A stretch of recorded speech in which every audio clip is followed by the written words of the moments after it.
अस्सलाम वालेकुम स्टूडेंट्स, उम्मीद करती हूँ कि आप सब बखैरियत हैं। स्टूडेंट्स, आज हम history of Islam intermediate part 2 का 7वां चैप्टर स्टार्ट करेंगे। ये चैप्टर अब्बासी खलीफा मामूनुर रशीद के हालात ज़िंदगी और उसके अहद खिलाफत पर बहस करता है। मामून का अहद खिलाफत 198 हिजरी में शुरू हुआ और 218 हिजरी तक जारी रहा। ईस्वी में ये साल 813 ईस्वी से 833 ईस्वी तक बनेंगे।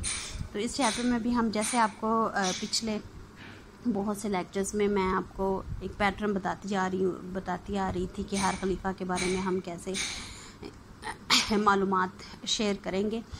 तो सबसे पहले तारुफ और उनके इब्तदाई हालात हैं, फिर अहम वाक़यात पर बहस होगी, बगावतें हैं, और उसके बाद उसके शख्सियत और किरदार पे बात होगी, फिर उसका तज्ज़िया किया जाएगा।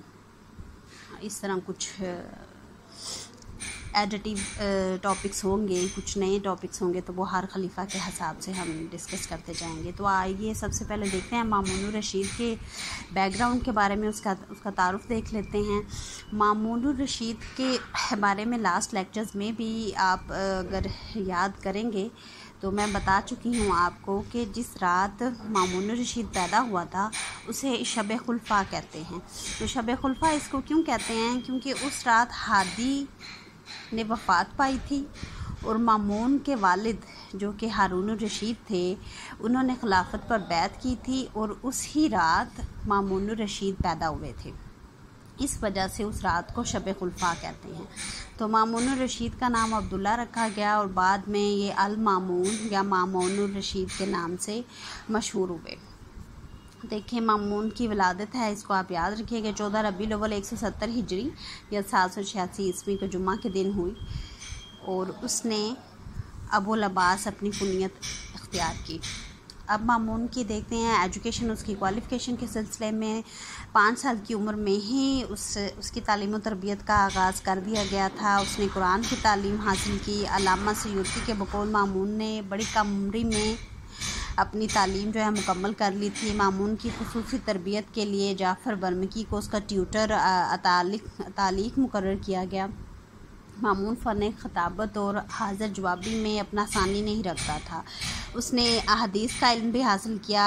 इमाम मालिक के हल्का तदरीस में बाकायदा शिरकत करता था। वो मामून को इल्मुल कलाम, फ़िक़्ह और के साथ साथ अदब और फ़लसफ़ा से भी बहुत ज़्यादा दिलचस्पी थी और इसी वजह से वो कुरान के मखलूक होने का कायल भी हुआ। ये मुअतज़िला का बड़ा अहम एक अकीदा था उनके कायद में से। इस पे हम इस ही चैप्टर के लास्ट में तफसील से बहस करेंगे।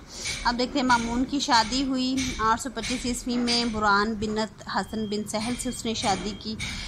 खिलाफत देखिए, मामून ने अपने भाई अमीन का कत्ल करवा दिया था। उसकी खिलाफत जो है उसके कत्ल के बाद 813 ईस्वी यानी कि 198 हिजरी में शुरू हुई। उसने बैत ली और खुरासान के एरिया के दारुल हुकूमत मरूह में इसने अपनी खिलाफत जो है उसकी बैत ली और वहाँ से ही वो हुकूमत करता रहा। अब देखिए, मामूनुर रशीद के अहद को हम 2 हिस्सों में तकसीम करते हैं। पहला अहद उसका है 813 ईस्वी से 817 ईस्वी तक। इस दौर में मामून के दौर में कोई बहुत ख़ास डेवलपमेंट्स नहीं हुई, मासवाई 1-2 इम्पोर्टेंट वाक़यात के जो कि मैं आपसे अभी शेयर कर लूँगी। तो ये अहद मामून का वो अहद है जब मामून खुरासान में यानी कि मरूह में बैठकर हुकूमत करता रहा, लेकिन उसे अब्बासियों के असल दारुल खिलाफत बगदाद के बारे में कोई ख़ास मालूमात नहीं मिल रही थी क्योंकि वो वहाँ पर मौजूद नहीं था। और बल्कि जब वहाँ पे बगावत होना शुरू हुई तब मामून खुरासान से चला और बगदाद से उसने हुकूमत की। ये उसके दूसरे दौर की बात है। अब इसके पहले दौर में देखते हैं, इसकी अपनी ही फ़ौज, इसके अपने जर्नैल ताहिर बिन हुसैन उसकी फ़ौज ने बगावत कर दी थी। इसके ख़िलाफ़ नसर बिन शैस ने बगावत की। इब्ने तबातबा और अबू सराया इब्ने तबातबा ने मामून की हिमायत में लड़ी जाने वाली हर्समा की फ़ौज में शमूलियत इख्तियार की और इसका एक कमांडर था अबू सराया। इन दोनों ने मामून के ख़िलाफ़ बाद में बगावत कर दी थी और मामून ने फिर इस बगावत का ख़ात्मा कर दिया था। फिर इसी तरह कोई बहुत काबिल ज़िक्र बगावतों में मक्का और यमन में हुई। इब्राहिम जज़ार ने की। हर्समा उसका अपना जर्नैल था जिसने अमीन को कत्ल कराया। एक्चुअली मामून अपने भाई को शायद कैद करना चाहता था, लेकिन हर्षमा ने बढ़कर उसका कत्ल कर दिया था, जिसकी वजह से मामून के दिल में ये बात थोड़ी चुभती थी। तो इस वजह से उसने हर्षमा का बहरहाल कत्ल भी करवा दिया। फिर इन्हीं सारे वाक़यात के दरमियान में एक अहम वाक़या हुआ, और वो ये कि जो पुराना अब्बासियों का दारुल खिलाफत था, वहाँ पे यानी कि बगदाद में बगावत होना शुरू हो गई मामून के ख़िलाफ़। इसी अरसा में मामून की इस अहद का एक और अहम वाक़या ये है, और इमाम अली रज़ा की वलीअहदी। मामून वो चंद उन अब्बासी खुलफा में से था जिसको अहले बैत से, हाशमियों से बहुत शदीद मोहब्बत थी। इसकी वजह से 816 में इमाम अली बिन मूसा रज़ा को इसने अपना वलीअहद बनाया, अपने बेटे या छोटे भाई के बजाय। हालांकि बहुत से लोगों ने इसके ख़िलाफ़ एतराज़ात भी किए, लेकिन मामून अपने फ़ैसले पर कायम रहा। अब इसी के दौर में इसी के बाद अहले बगदाद ने मामून की बैत का ख़ात्मा करके इब्राहिम बिन मेहदी की बैत ले ली। और जब ये हकीकत मामून तक पहुंची तो उसने बगदाद का सफ़र शुरू कर दिया, और अपने वज़ीर फ़ज़ल बिन सहल को भी इन्हीं गलत फहमी और बहुत सी मालूमात वक्त पर ना पहुंचाने की वजह से उसने कत्ल भी करवा दिया था। इस पहले दौर का एक और अहम वाक़या इमाम अली रज़ा की वफ़ात है। कहते हैं कि जब मामून बगदाद की तरफ सफ़र कर रहा था खुरासान से, तो इमाम अली रज़ा उसके साथ थे। असल में इमाम अली रज़ा ही वो शख्सियत थे जिन्होंने बगदाद में होने वाली तब्दीलियों और बगावत के बारे में मामून को मुतला किया था।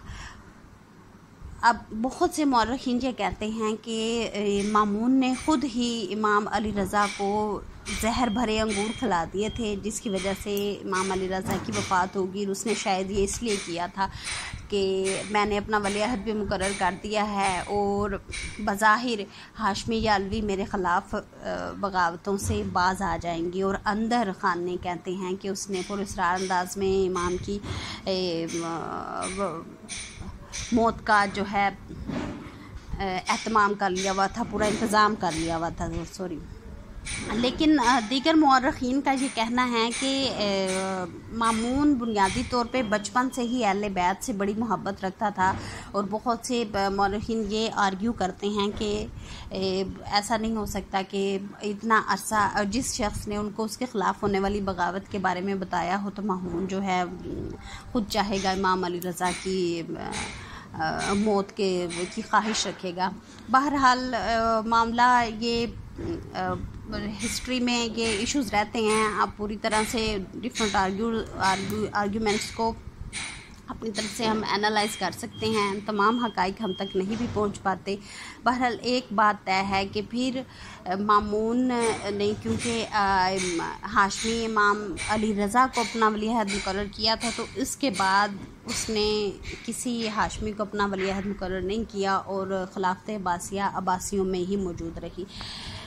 ऑल राइट, इमाम अली रज़ा की वफ़ात के फ़ौरन बाद मामून का बगदाद में दाखिला होता है, और मामून का दूसरा अहद हुकूमत शुरू होता है, जो कि हम इंशाल्लाह नेक्स्ट लेक्चर में पढ़ेंगे। तो स्टूडेंट्स, मैं आपसे चाहूँगी, आपको एक छोटा सा होम टास्क देती हूँ, और वो आपका टास्क ये है कि आपने इमाम अली रज़ा और मामून के आपस में ताल्लुकात पर बहस करनी है। एक नोट लिखिएगा, थोड़ा सा मैं आपको गाइड भी कर देती हूँ। ये आपको इन बगदाद की बगावत और इमाम अली रज़ा की वलीअहदी और उससे आगे जो हेडलाइंस हैं, इनमें से आपको काफ़ी सारा मवाद मिलेगा, और आपने एनालिसिस करना है इमाम अली रज़ा और मामून की आपस में ताल्लुकात पर। तो नेक्स्ट लेक्चर तक अल्लाह हाफ़िज़। इंशाल्लाह नेक्स्ट लेक्चर में हम मामून के दूसरे दौरे हुकूमत पर बहस करेंगे। तब तक के लिए अल्लाह हाफ़िज़।